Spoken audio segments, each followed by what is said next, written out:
नमस्कार। आज हम जिन स्रोतों पर बात करने वाले हैं वे हमें रविंद्रनाथ टैगोर के जीवन, उनके काम और उनके विचारों की दुनिया में ले जाते हैं। हाँ, इन स्रोतों में उनके जीवन की महत्वपूर्ण घटनाओं, उनकी लिखी बातों और उनके दार्शनिक नजरिए पर काफी जानकारी है। बिल्कुल। हमारा मकसद है इन जानकारियों के सार को समझना कि टैगोर असल में कौन थे, उन्हें किस बात ने प्रेरित किया और क्यों उनकी विरासत, खासकर गीतांजलि जैसी रचनाओं के जरिए आज भी इतनी अहमियत रखती है। हाँ, ये समझना जरूरी है। तो चलिए शुरू करते हैं। ये स्रोत उन्हें भारतीय लेखन, कला, संगीत और संस्कृति की दुनिया का एक बहुत बड़ा नाम बताते हैं। बंगाली और अंग्रेजी दोनों में उनका काम कमाल का है। सही। और हाँ, ये साहित्य के लिए नोबेल पुरस्कार पाने वाले पहले भारतीय थे 1913 में। बिल्कुल, 1913 में। ये अपने आप में एक बहुत बड़ी उपलब्धि थी। बहुत बड़ी। बिल्कुल।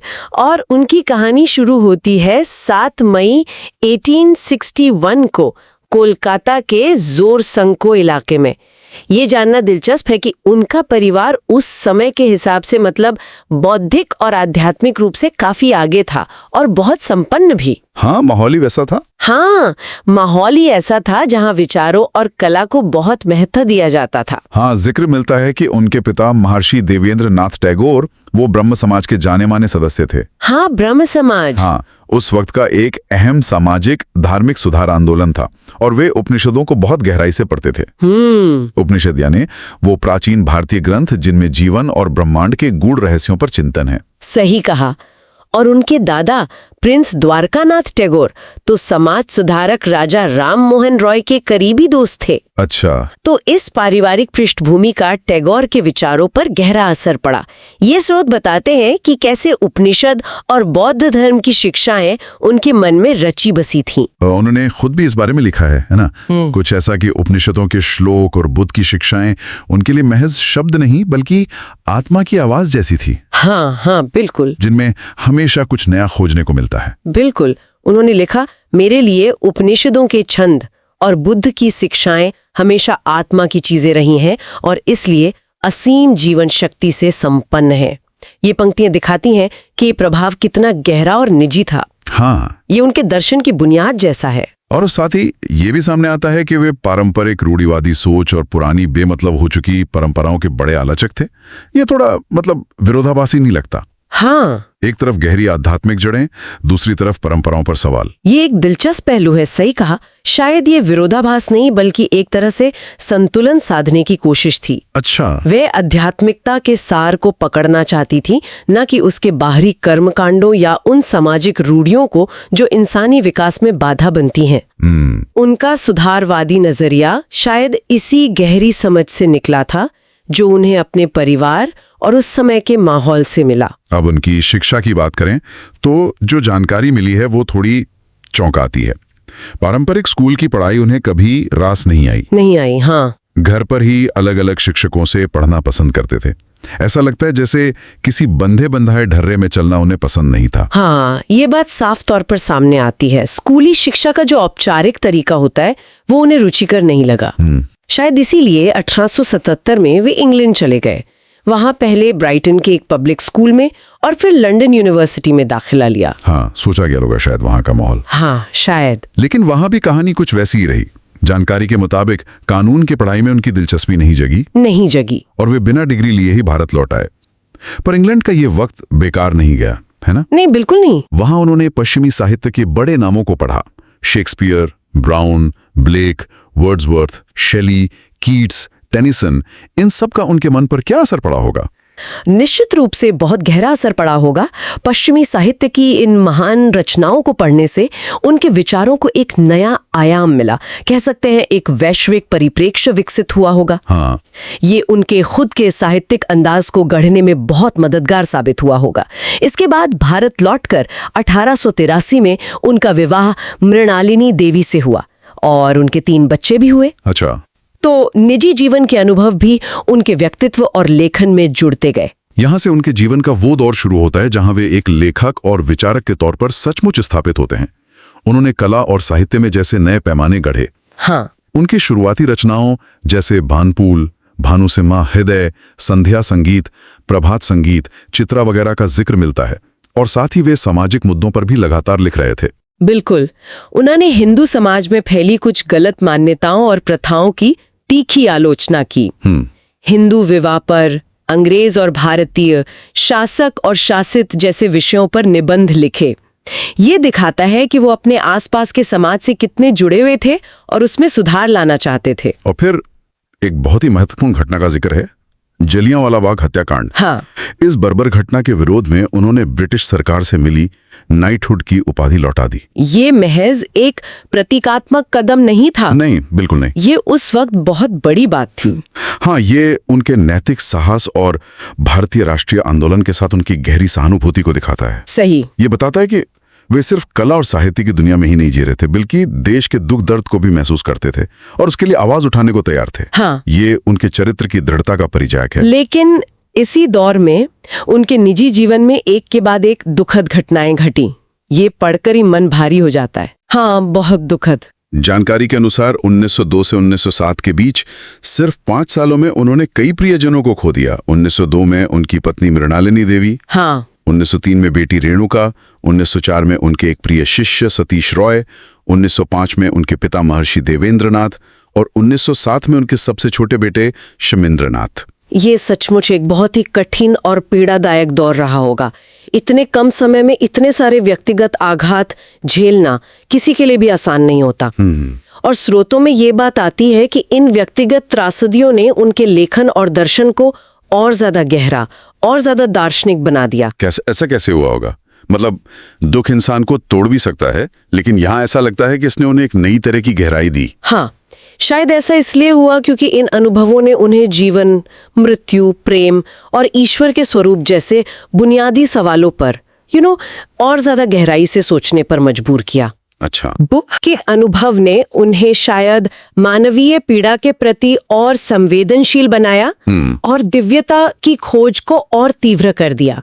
ये बदलाव उनके काम, खासकर गीतांजलि में साफ झलकता है, जो इसी दौर के आसपास मूल बंगाली में 1909-10 में लिखी गई। हाँ, गीतांजलि। इन अनुभवों ने उनकी कविताओं को एक ऐसी भावनात्मक सच्चाई और गहराई दी जो शायद सिर्फ निजी अनुभव से ही आ सकती है। गीतांजलि, जिसके लिए उन्हें 1913 में साहित्य का नोबेल पुरस्कार मिला। ये तो भारतीय साहित्य के इतिहास का एक सुनहरा पन्ना है। बिल्कुल। इसका मूल नाम तो बंगाली में गीतांजलि ही था, जिसका मतलब है गीतों की भेंट या सॉन्ग ऑफरिंग्स। हाँ, और इसकी कहानी भी दिलचस्प है। मई 1912 में जब वे इलाज के लिए इंग्लैंड जा रहे थे, तो रास्ते में उन्होंने अपनी कुछ बंगाली कविताओं का अंग्रेजी में अनुवाद करना शुरू किया। अच्छा, रास्ते में? हाँ, शायद समय बिताने के लिए। वहां पहुंचकर ये अनुवाद उन्होंने अपने कुछ अंग्रेज दोस्तों को दिखाए, जिनमें चित्रकार विलियम रोथेनस्टाइन भी थे। रोथेनस्टाइन ने ये अनुवाद अपने दोस्त मशहूर आयरिश कवि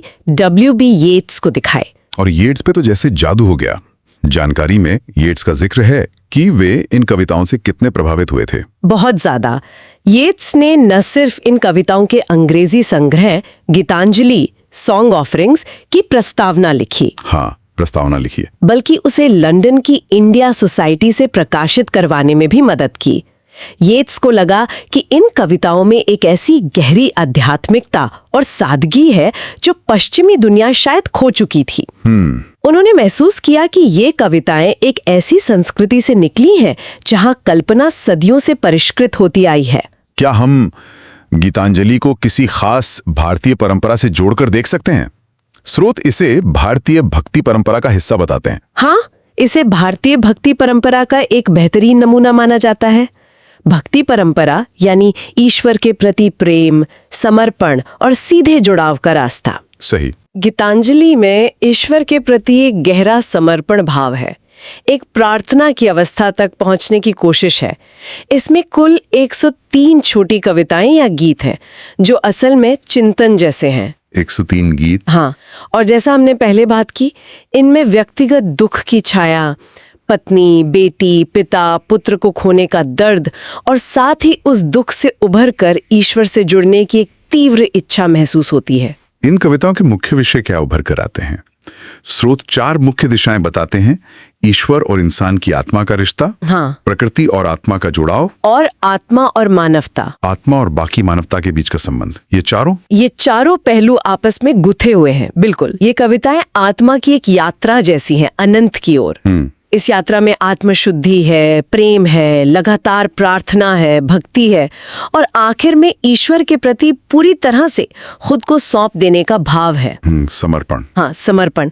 ये कोई जटिल दर्शन नहीं, बल्कि दिल से निकली सीधी साधी पुकारे हैं। क्या कोई खास कविता है जो इस भाव को अच्छे से दर्शाती हो? श्रोत गीत संख्या 8 का उदाहरण देते हैं। हाँ, वो एक बहुत सुंदर उदाहरण है। उस कविता में कवि जैसे माँ से कह रहा है कि बच्चे को सुंदर गहनों और कपड़ों के बंधन में मत बांधो। क्यों?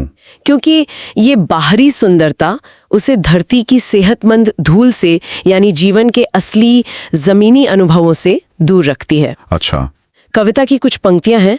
माँ, यह कोई लाव नहीं, तेरी सुंदरता का बंधन, यदि यह किसी को पृथ्वी की स्वास्थ्यप्रद धूल से दूर रखता है। ये पंक्तियां सादगी, स्वाभाविकता और जीवन के यथार्थ से जुड़ने के महत्व पर जोर देती हैं। ये बताती हैं कि सच्ची सुंदरता बाहरी दिखावे में नहीं, बल्कि सहजता और वास्तविकता में है। गीतांजलि तो अद्भुत है ही, लेकिन टैगोर का काम सिर्फ यहीं तक सीमित नहीं था। उनका साहित्यिक संसार तो बहुत ही विशाल और विविध है। हाँ, बहुत विशाल। उन्होंने लगभग हर विधा में लिखा। सही बात है। कविता संग्रहों की बात करें तो the crescent moon, the gardener, fruit gathering, fireflies जैसे कई संग्रह हैं। हाँ। नाटक भी लिखे जैसे Chitra, the post office, sacrifice, stray birds भी शायद। हाँ, स्ट्रे बर्ड्स। और उपन्यासों को कैसे भूल सकते हैं? गोरा, the home in the world, the wreck। बिल्कुल। लघु कथाएं भी कमाल की लिखी जैसे हंग्री स्टोन्स, माशी एंड अदर स्टोरीज। हाँ, उनकी कहानियां भी बहुत प्रभावशाली हैं। और फिर उनके निबंध और गद्य रचनाएं भी हैं। क्रिएटिव यूनिटी, साधना, माई रेमिनिसेंसेस। ऐसा लगता है जैसे उनकी रचनात्मक ऊर्जा कभी खत्म ही नहीं होती थी। सही में। वे 7 अगस्त 1941 को हमारे बीच नहीं रहे, लेकिन उनका काम हमेशा जिंदा रहेगा। बिल्कुल। और एक कवि के रूप में उनकी खासियत क्या थी? स्रोत उनकी मौलिकता, उनके विषयों की विविधता, उनके रहस्यवाद। हाँ, यानी चीजों के गहरे छिपे हुए अर्थ की तलाश, उनके मानवतावाद, उनके स्वच्छंदतावाद, रोमांटिसिज्म। हाँ, यानी प्रकृति, भावना और कल्पना पर जोर, और उनकी बेजोड़ गीतात्मकता, मतलब वो लिरिकल क्वालिटी। क्या इसका मतलब है कि वे आम चीजों के बारे में भी इस तरह लिखते थे कि वो खास लगने लगती थी? हाँ, उनमें ये कमाल की क्षमता थी। वे प्रकृति, इंसान का रोजमर्रा का जीवन, बचपन, इन जैसी साधारण चीजों को भी एक नई ताजगी, एक गहरी कल्पना और संवेदनशीलता के साथ पेश करते थे। जैसे वे हमें दुनिया को एक नए नजरिए से देखना सिखा रहे हो। उनके यहाँ विषयों की कोई कमी नहीं थी।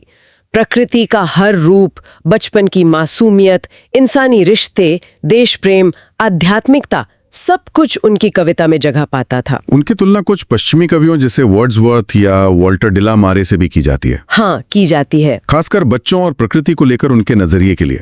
जानकारी कहती है कि टैगोर को भी बच्चों में वही मासूमियत, सुंदरता और एक रहस्यमय गुण दिखता था जैसा वर्ड्सवर्थ को। हाँ। लेकिन साथ ही वे प्राचीन भारतीय ज्ञान और दर्शन का भी बहुत सम्मान करते थे। ये मेल दिलचस्प है। हाँ, ये मेल ही उन्हें खास बनाता है। S.B. मुखर्जी नाम के एक आलोचक का जिक्र मिलता है, जिन्होंने कहा है कि टैगोर को बचपन से पौराणिक कथाओं, धर्मशास्त्र और दर्शन की एक समृद्ध और विशाल परंपरा विरासत में मिली थी। खासकर उपनिषदों से प्रभावित परंपरा।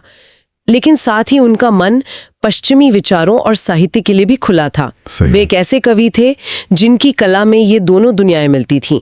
एक तरफ गहरी भारतीय अंतर्दृष्टि, दूसरी तरफ एक व्यापक वैश्विक संस्कृति की समझ।